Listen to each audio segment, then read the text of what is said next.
안녕하세요. 세주TV 김주현입니다. 최근에 굉장히 의미 있는 기사를 하나 보게 됐습니다.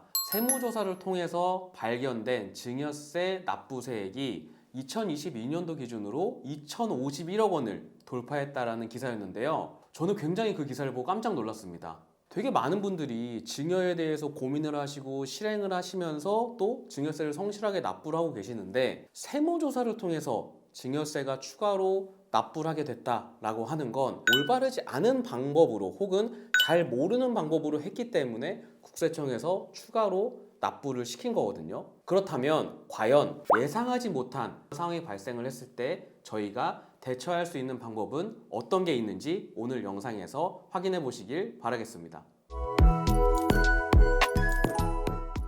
최근에 많은 부모님들께서 내가 지금 증여를 했을 때 얼마만큼의 세금이 발생할지 이미 예상을 하고 계산을 해본 후에 자식들한테 증여를 하시거든요. 이렇게 예상이 되는 증여로는 자산을 증여하거나 아니면 계좌이체를 자녀분들한테 해주시거나 현금을 주실 때, 이럴 때 저희가 증여가 발생이 되고 증여세가 얼마 정도 예상이 된다 라고 판단이 되실 텐데요. 앞서 말씀드린 것처럼 우리가 예상하지 못한 증여세가 발생을 하는 경우 어떤 게 있을 것 같으세요? 첫 번째, 그냥 몰래 준 거예요. 걸리면 내가 증여세 낼 줄 알고 있었어. 근데 신고 안 한 거야. 이거 같은 경우에는 나중에 발생할지 발생하지 않을지에 대한 두려움을 가지고 항상 사셔야 되는 부분인 거잖아요. 두 번째는 또 뭐가 있을까요? 바로 부모님의 죽음으로 발생하는 상속세 조사 시에 발생하는 계좌이체 내역이에요. 실제 제가 상담한 사례를 말씀드려 볼게요. 이분도 이제 연세가 좀 있으셨는데 오빠가 80이 넘으셔서 돌아가신 거예요. 그 오빠가 살아생전에 이 여동생분한테 금전적인 도움을 주셨었어요. 그러한 상황에서 갑자기 3년 사이에 오빠가 돌아가시게 된 거예요. 근데 갑자기 이제 장례가 끝나고 몇 달 있다가 조카분들한테 연락이 온 거예요. 왜 연락이 왔냐 봤더니 아버님 계좌거래 내역을 봤는데 몇 년 전에 고모한테 돈을 보낸 게 있더래요. 이 돈이 뭐냐? 고모가 받은 게 맞냐? 라고 이제 들어오는 거죠. 그래서 고모는 내가 받은 거 맞다 그랬더니 그쪽 담당 세무사님이 이것 때문에 발생하는 세금이 엄청나다라고 이제 처음에 말씀을 주신 거예요. 그래서 내가 받은 거는 한 1억 2천 정도 되는데 왜 이렇게 세금이 많이 발생하냐? 라고 이제 저희한테 상담을 주신 거예요. 이런 경우들이 종종 있어요. 왜? 제가 앞서 말씀드린 것처럼 맨날 우린 그런 생각만 하잖아요. 나는 이제 김세무사한테 얘기 들었으니까 우리 자녀한테 돈 주는 거 10년 동안 조심해야지 라고 생각을 하지만 내 형제자매한테 주는 돈들은 솔직히 크게 신경 쓰지 않으시거든요. 이분처럼 1억 1,000만 원 정도 되는 돈을 본인이 받으시고 또 본인 남편분이 뭐 1,000만 원 정도를 받으신 이러한 케이스 같은 경우에는 실제 그 시기로 돌아가서 증여로 추정을 하게 됩니다. 결국 각각 친인척 간이다 보니까 1,000만 원을 제외한 여동생분은 1억에 대해서 증여세를 납부를 하셔야 되고요. 여동생분의 남편분은 1,000만 원을 받았으니까 납부할 세금은 없는 거예요. 그러면 3년 전에 1억을 증여받았을 때 발생할 세금은 얼마일까요?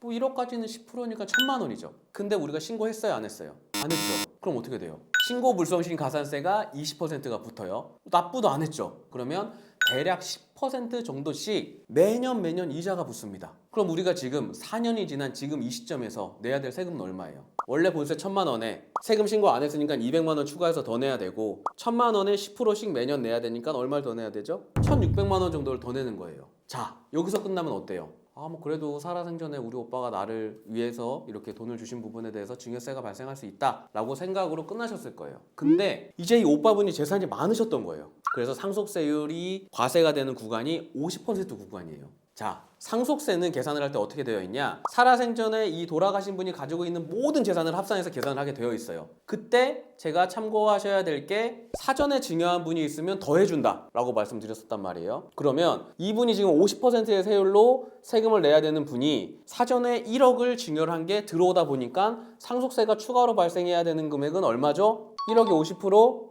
5천만 원이에요.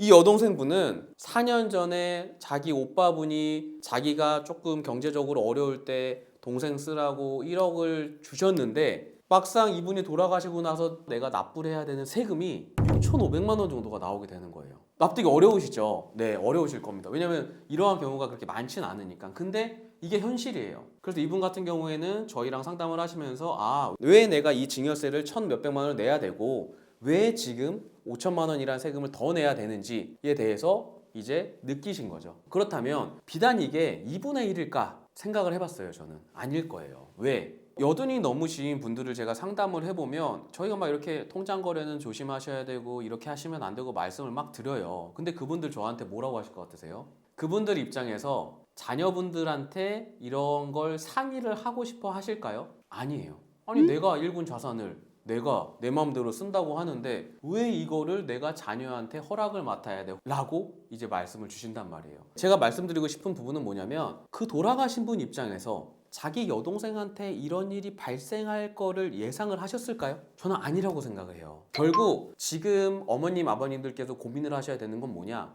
계좌이체를 어떻게 관리해야 되는지가 저는 굉장히 중요하다고 다시 한번 말씀드리고 싶은 겁니다. 왜? 이거는 예상하지 못한 증여세가 추가로 발생할 수 있거든요. 그렇기 때문에 실제로 내가 누군가와 통장 거래를 하는 걸 굉장히 주의하셔야 돼요. 특히 앞서 말씀드린 것처럼 그게 자녀분이라면 더 조심하셔야 되고, 하다못해 친인척이나 며느리 사위 이런 분들하고도 거래를 하실 때는 너무나 주의를 하셔야 된다라고 하는 부분을 오늘 꼭 강조드리고 싶었습니다. 만약에 그분이 이럴 수 있어요. 올바르진 않지만 내가 여동생한테 돈을 주는 걸 계좌이체를 하지 않고 만약에 통장에서 내가 돈을 뽑은 거예요. 1억을 뽑아가지고 여동생한테 동생아 너가 좀 이렇게 어려운 것 같으니 이거 이번에 좀 보태 써라 라고 했으면 문제가 없냐? 아니에요. 세법이 또 그럴 리는 없죠. 이런 거를 대비하기 위해서 세법에서는 돌아가신 날짜 기준으로 1년 이내에 2억 원, 2년 이내에 5억 원 이상을 출금하셔서 그 사용 용도가 불분명하게 되면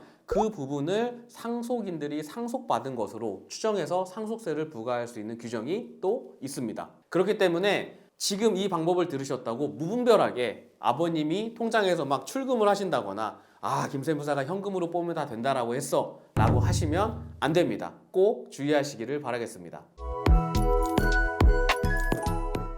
오늘 영상에서는 우리가 예상하지 못한 증여세가 발생하는 경우에 대해서 말씀드렸습니다. 결국에 세상의 모든 일이 내가 알고 있는 리스크는 나한테 큰 위험으로 다가오지 않는 것 같아요. 반면에 내가 예상하지 못한 리스크가 항상 나한테 너무나 큰 위험으로 다가오는 것 같습니다. 오늘 말씀드린 것처럼 발생할 수 있는 리스크에 대해서는 다시 한번 점검하시고 통장이나 계좌이체 관리를 신경 써주시기를 바라겠습니다. 오늘 영상도 유익하셨다면 구독과 좋아요 부탁드립니다.